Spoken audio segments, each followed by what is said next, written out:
Torturing and raping prisoners is a war crime, is it not, Ami Ayalon?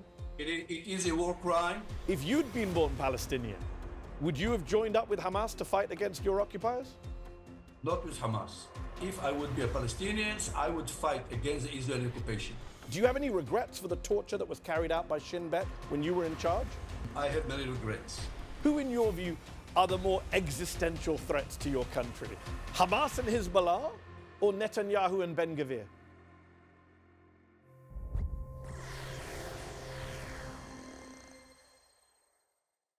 Have you seen what's happening in Israel? Not just accusations of gang rape by Israeli soldiers against Palestinians in detention, but riots to try and free those arrested soldiers. Add torture and rape to the list of war crimes the Israeli government is accused of. And it's not just the ICC chief prosecutor or human rights groups that have lined up to criticize Israel's government and its conduct of this war. Some of the biggest critics of Benjamin Netanyahu and Itamar Ben-Gvir are former Israeli military officials. One of them is my guest today, Ami Ayalon, who served as the head of Shin Bet, Israel's security agency, in the late 1990s and previously was commander of Israel's Navy. Early on in the war, Ayalon called on Prime Minister Netanyahu to resign, writing that Netanyahu is, quote, unfit to direct any part of this process, neither the war to defeat Hamas nor efforts to secure a more lasting peace. Throughout the war, Ayalon has insisted on giving Palestinians a new political horizon, he says, and advocates for a two-state solution. He's the recipient of Israel's highest military honor, the Medal of Valor, a former minister in the Israeli government, and is the author of the book Friendly Fire, and he joins me now. Ami Ayalon, thank you for joining me on Mehdi Unfiltered. Early in the war, you co-authored a piece for Foreign Affairs titled Why Netanyahu Must Go. As the former head of Israel's security service, what made you want to make such a provocative intervention so early on? Well, when it comes to Netanyahu, I'm saying it for the last more than 18 months since he created this very extreme right-wing coalition, and he let Ben-Gvir and Smotrich to lead Israeli policy. So it's not new. I didn't say it only after the 7th of October. I think that, first of all, he himself, he's in a conflict of interest. He is on trial. And the way it seems to me, he prefers his own, his own future on the future of the state of Israel.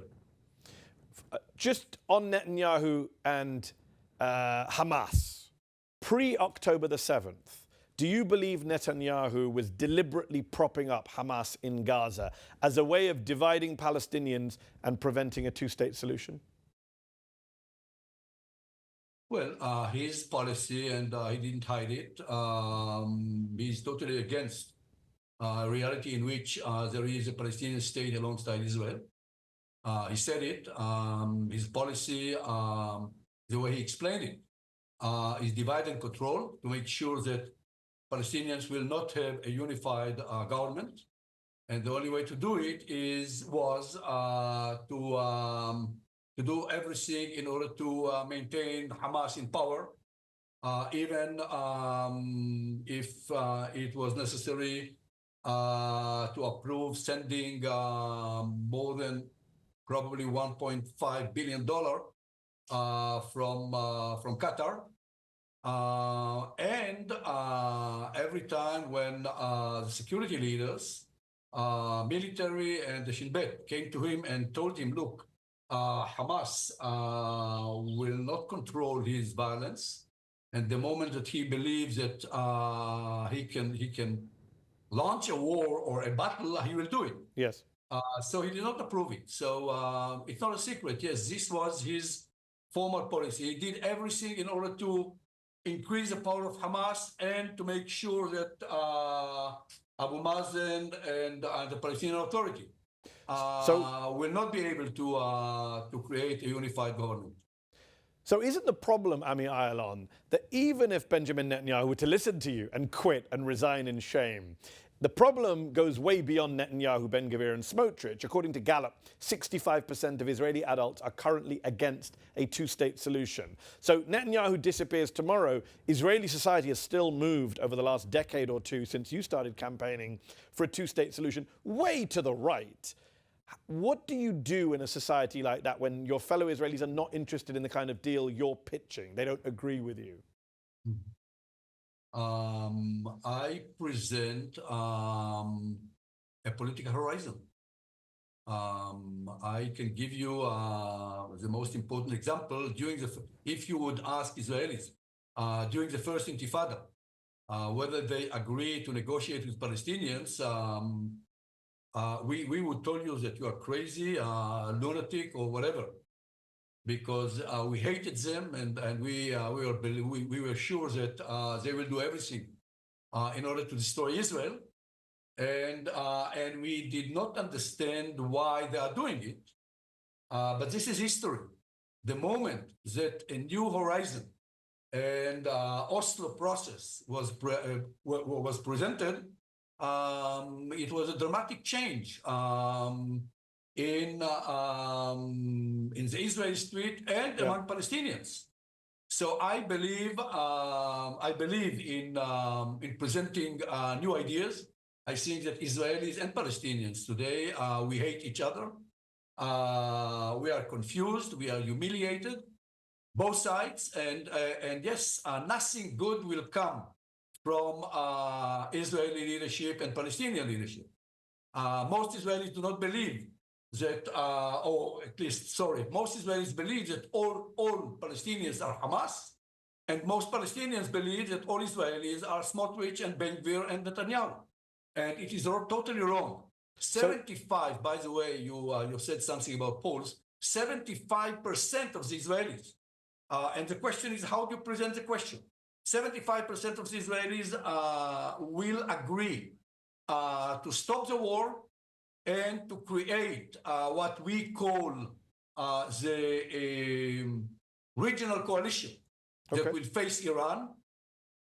We understand that the condition in order to ignite this process will present a future for a Palestinian state, but we support it on the condition that all our hostages will be back, and this coalition will be created with the support of America, of course, normalization with Saudi Arabia, etc., etc. Okay. So polls are very, very tricky. Fair enough. Fair enough. You mentioned Iran.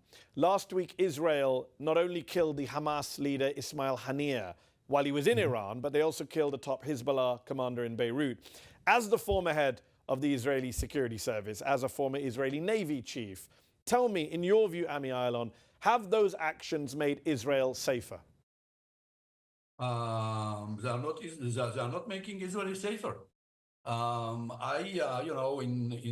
certain cases, and I was in the Israeli Shin Bet, and what we call targeted killing was based on a condition in which we know that a terrorist is going to attack. Many Israelis will die, and there is no other option to stop him. We cannot arrest him. We don't have the operational capability to do it. Today, of course, Israel is taking a totally different type of policy. I think that too many Israelis and too many politicians believe that by killing leaders, the ideology will be evaporated. It's nonsense. You said something very, very true. By killing the leader, in our case, ideology even will be deeper rooted within the Palestinian and Arab society. So it's made Israel less safe, from what you're saying? I think that it is a mistake. Has it made Israel less safe? Sorry. Has it made Israel less safe, those killings? That's what it sounds like. Exactly. So let me ask you this. And the only way to do it is to create this coalition and to present a different political horizon. And there is a huge opportunity ahead of us. On that note, after the 7th of October, it is not a conflict only between Israelis and Palestinians. Okay. It is a conflict, the regional conflict, shaking the stability in Egypt, Jordan, Saudi Arabia, and with a global impact. And it's also, Ami Ayalon, it's also made Israel quite a bit of a pariah in the world. People are questioning Israeli democracy, quote unquote. You were protesting against the judicial reforms, quote unquote, pre-October the 7th. So I want to ask you this question. It is a serious question. Who, in your view, are the bigger threats to Israeli democracy? Who, in your view, are the more existential threats to your country? Hamas and Hezbollah, or Netanyahu and Ben-Gvir? No, I wrote a book 5 years ago in English. It was called How Israel Became Its Worst Enemy and the Hope for Its Future. And it was translated to many languages, in Poland, in Germany, in Israel. I'm saying it because if you ask me, yes, Netanyahu is present a huge danger to our democracy, but it is beyond Netanyahu. I think that too many Israelis do not understand that we shall not have security unless we shall not stop the occupation, and we shall not have democracy unless we shall end the occupation. So let me ask you this. For a lot of Israelis post-October the 7th, Hamas is an ISIS-style group. They think they're a bunch of religious, messianic fanatics who hate Jews, want to kill all Jews, who can't be appeased because they're just evil. In your view, as someone who ran the security service, is that the correct view of Hamas? Or are they, in your view, still, despite all the crimes they're accused of, rational actors with political goals who can be negotiated with, and whose threat to Israel can be dealt with via a political solution, a diplomatic solution, not a military solution? No, Hamas is not a partner to any negotiations, but there is a huge difference between Hamas, especially when their leaders change the character. They are not Muslim Brotherhood anymore. They are much more like ISIS or Al-Qaeda. The level of cruelty and violence. Many Muslims, members in the Muslim Brotherhood, believe that, you know, they are traitors of Islam. So Hamas is not a partner to anything. But most Palestinians do not believe in Hamas.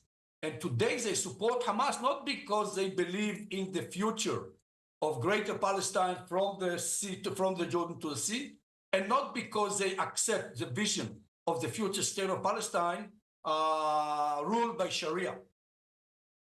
They support Hamas only because they see Hamas as the only player who fight for the freedom. Let me ask you this. This is the result of the policies that was led by Netanyahu on one side, and all the mistakes that all of us, Israelis and Palestinians, did during the last 10 years. On that note, Ami Ayalon, you are someone who spent your life fighting for your country in the Navy, in the Secret Service.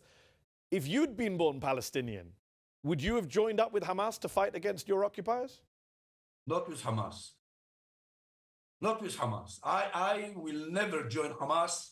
But you would have violently resisted Israel. No, I said in more than one interview, even several days ago, that if I would be a Palestinian, I would fight against the Israeli occupation. This is the way I understand Palestinians. Palestinians see themselves as a nation, and they want, they feel that they have the right to self-determination. But I think that every Palestinian who will join Hamas is doing a huge mistake, because Hamas couldn't care less about Palestinian people. Hamas, Hamas, people do not see it. Hamas built in Gaza the hugest shelter on earth. They could protect hundreds of thousands of Palestinians, but there is no entry to any civilian Palestinian. I want to come back to Hamas activists. I want to come back to shelters and bombs in a moment. Just on occupation, it's not just an occupation. Many human rights groups, including Israeli human rights groups, say it's apartheid. In 2012, you said in an interview with Charlie Rose that the ongoing occupation, the lack of a two-state solution, could lead to a, quote, kind of apartheid, your words. Surely Yes. 12 years later, with no two-state solution, even more settlements, you must agree with every human rights group that there is apartheid in the occupied territories. In the occupied territories, yes. I do agree. I'm saying it every day.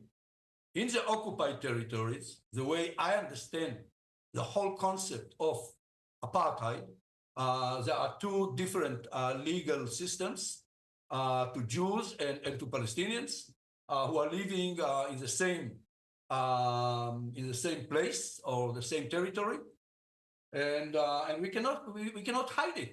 Yeah. And unless we end the occupation, it is penetrating into Israel. Yes, it is. And here's what's interesting, Ami Ayalon. A lot of Israelis do now say it's apartheid, including former security chiefs like yourself. But you can't just say it. Apartheid has legal implications. Apartheid is a crime under international law. And this is the problem right now with what Israel is doing. There's a lot of accusations of illegality, as you know, since October the 7th in particular. The ICC chief prosecutor has requested arrest warrants for Prime Minister Netanyahu and Defense Minister Gallant for war crimes, for the intentional killing of civilians, for using starvation as a weapon of war. They have committed war crimes, have they not? Do you support a request for arrest warrants against them? Well, I believe in negotiations, and I believe in presenting a future of two states solution for both sides.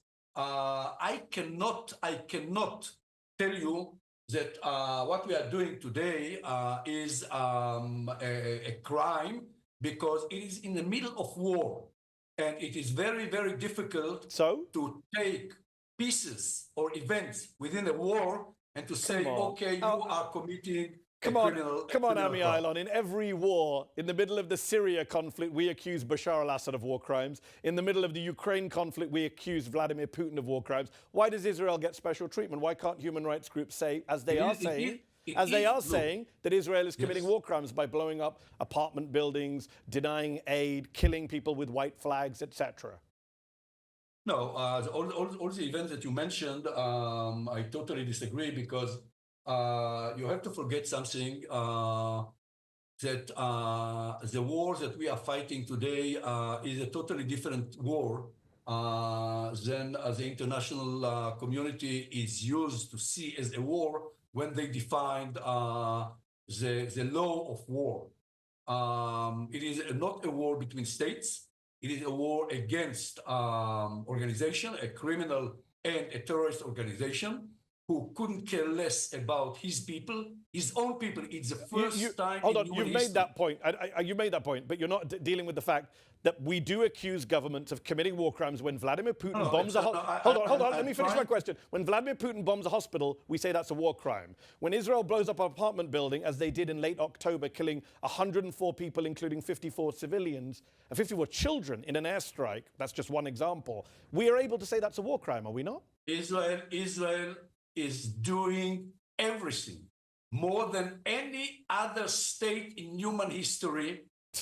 Okay. And I know exactly what happened in Iraq and in Afghanistan and in Kosovo. Those were war crimes as well. To do everything in order to hit only military target. But this is exactly the case. Ami Ayalon, we have seen with our own eyes on camera people holding white flags. Come on, Ami Ayalon, sorry. We have seen with our own eyes old ladies holding white flags, groups holding white, being gunned down. I've seen it with my own eyes, my own lying eyes. That is not Hamas. Those are innocent people being killed by Israeli snipers. No, look, it's a huge mistake to see the picture or what is exactly happening in a moment without knowing anything about what is underground, what happened a moment earlier, and what will happen a moment later. So I can try to explain it. I wrote about it many articles, but I'm telling you, and I know it, by the way, that we as a military organization are doing everything in order to hit only military targets. But when Hamas is using his civilian installations, schools, mosques, and public places in order to build under or above the ground, his military installations. Understood. I know that's the argument. This is allowed even by the international court. Understood, but nobody allows snipers gunning down old ladies with white flags where there's no Hamas. Let me ask you this. It's not just clips that we've seen of snipers. In cases, by the way, in cases in which we see it, at least in our case, there is an investigation. If you ask me, I cannot tell you the results. Yeah, because you know and I know. I would ask. You know and I know, Ami Ayalon. Hold on. But this is not the case. You know and I know that the Israeli soldiers are rarely ever prosecuted for war crimes. And let me just point this out to you. We've just made a documentary, Ami Ayalon. I want to play you a clip. Zeteo has just made a documentary called Israel's Real Extremism, which was released this week, which examines some of those social media video posts you've seen on TikTok, on Instagram, of Israeli soldiers blowing up houses, laughing about it, blowing up university buildings, wearing women's lingerie, stealing Palestinian children's toys. We've seen it all over social media. The Israeli military has not stopped its soldiers from posting these videos. Have a listen to what one soldier tells us in our documentary. Let's play the clip. ברור שיש תחושת עליונות. ביום-יום אני הולך עם תחושת עליונות, אל מול עזה. בגלל זה אני נמצא במקום שאני נמצא בו, והם נמצאים במקום שהם נמצאים בו. הם עסוקים בלחפור מנהרות ולייצר טילים ולהרוג את עצמם ואותנו, ואנחנו עסוקים בחיים וברפואה ובהתפתחות ובכלכלה. What does that tell you about the state of Israel's military? Is that kind of stuff tolerable, that soldiers are not just filming war crimes, but then saying, you know what, we're superior to them, we're better than them? In one clip, another soldier says, you know what, it's not wrong to torture terrorists. Have you seen the Israeli military so-called morale discipline just break down in Gaza? What is going on here? No, Hassan, with all the respect, in every war, soldiers feel that the enemy is a brutal, violent target that he has to kill. And if you ask me, if you want to understand the Israeli war, when you listen to the soldier, you are doing a huge mistake. You could do it, you could listen to it. But why aren't they stopping these videos? Doing all the history. But you were an admiral. I was listening. You were an admiral. Would you have allowed your troops to wear lingerie? You were an admiral. Would you have allowed your troops to wear women's underwear and steal children's toys and make laughing videos? I wouldn't. Well, that's what we're seeing. And what I'm telling you, that I hope, I don't know every detail, but I hope that our military commanders, you don't listen to our military commanders. They do not accept it. They instruct investigation in every case. And during the war takes all of us to hell. Okay, well, I'm glad you said... This is why it is so urgent to end this war. Agreed. We can agree on that, and we can agree about hell. Because last week, far-right protesters in Israel made major headlines. They stormed, as you know, Israeli military facilities, called for the release of 9 soldiers accused of gang-raping a Palestinian prisoner to the point of paralysis. Torturing and raping prisoners is a war crime, is it not, Ami Ayalon? It is a war crime, and the 5 of them were not released. They are still in jail. And if you ask me, I have no idea what will happen. If they did it, they will be tried. This is exactly the Israeli code of ethics. You say code of ethics. Isn't the problem, Ami Ayalon, that this is far from the first time that Israel's been accused of torture? Shin Bet, Israel's security service, which you were head of, has been known for using extreme methods of torture on Palestinian prisoners for decades. In fact, in 1999, when you were in charge, the complaints got so bad that Israel's Supreme Court had to intervene and say that Shin Bet's interrogation tactics like violent shakings, forcing Palestinians to crouch like frogs, shackling them in contorted positions with sacks over their heads was unlawful. That happened on your watch. Do you have any regrets for the torture that was carried out by Shin Bet when you were in charge? Yes, first of all, I remember exactly the ruling of the Supreme Court. They mentioned many, many cases during the last 20 years or 20 years before. And during my time, there was no case in which an interrogee, a prisoner, found himself in hospital. And what the Supreme Court told us in a way, and you have to read exactly what they wrote, in a way they are telling us, you should not do what you did, and they took the right decision. On the other hand, they told us, and you have to read what they wrote.